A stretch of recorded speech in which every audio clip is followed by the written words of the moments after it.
بسم اللہ الرحمن الرحیم نحمد و نصلی علی رسول الکریم اما بعد۔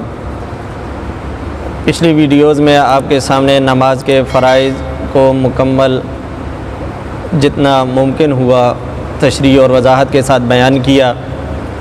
اگر اس میں کوئی کمی کوتاہی رہ گئی ہو تو اس کی معذرت چاہتا ہوں، اور اگر کوئی بات سمجھ میں نہ آئی ہو تو آپ سے پہلے بھی مؤدبانہ گزارش اور درخواست کی تھی کہ کمنٹس میں جا کر وہ سوال پوچھا جا سکتا ہے، معلومات لی جا سکتی ہیں کہ ہمیں یہ بات سمجھ میں نہیں آئی، یا اسی طرح اگر کوئی مسئلہ درپیش ہوا تو اس کو بھی پوچھا جا سکتا ہے۔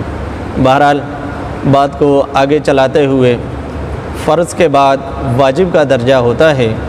فرض، واجب، سنت، مستحب، یہ کسے کہتے ہیں انشاءاللہ اس کو آئندہ کسی ویڈیو میں آپ کے سامنے پیش کریں گے، لیکن اتنی بات یاد رکھیں کہ فرض کے بعد واجب کا درجہ ہوتا ہے، تو اس لیے نماز میں جو واجبات ہیں ان کو مختصراً آپ کے سامنے پیش کرنا چاہتا ہوں۔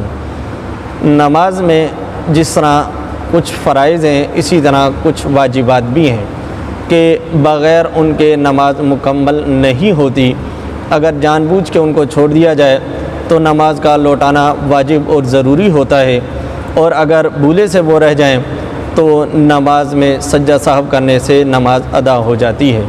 ویسے تو فرائض کے ضمن میں ان کو بھی بیان کیا جاتا رہا، لیکن اس کو الگ سے بیان کرنا ضروری اور فائدہ مند ثابت ہوتا ہے، تو اس لیے آج کی ویڈیو میں مختصراً واجبات کو آپ کے سامنے پیش کرنا چاہتا ہوں۔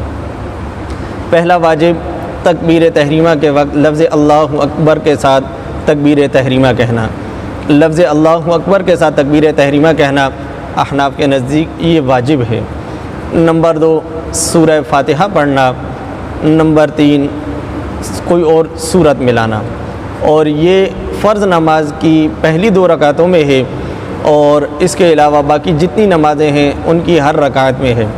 فرض نماز کی دوسری، تیسری اور چوتھی رکعت میں صرف سورہ فاتحہ پڑھی جاتی ہے، اور وہ بھی سنت ہے۔ پہلی 2 رکعتوں میں سورہ فاتحہ اور سورت دونوں ملانا یہ واجب ہے۔ مطلقاً قرأت کرنا، جیسے آپ کے سامنے بیان کیا کہ فرض ہے، لیکن الگ سے سورہ فاتحہ پڑھنا اور پھر اس کے بعد کوئی مختصراً سورت یا کچھ 2-3 آیتیں یا ایک بڑی آیت جو 3 آیتوں کے برابر ہو، اس کو پڑھنا یہ واجب ہے۔ اس کے بعد قومہ کرنا، رکوع کے بعد جو کھڑا ہوا جاتا ہے اس کو قومہ کہا جاتا ہے۔ قومہ کرنا یہ بھی واجب ہے کہ اگر کوئی شخص سیدھا نہیں کھڑا ہوا، رکوع سے اٹھا اور ابھی پورا نہیں کھڑا ہوا، سجدے میں چلا گیا، تو اس کا واجب ادا نہیں ہوگا اور اس کو نماز لوٹانی پڑے گی۔ اسی طرح دونوں سجدوں کے درمیان جو بیٹھا جاتا ہے، جس کو جلسہ کہا جاتا ہے، یہ بھی واجب ہے۔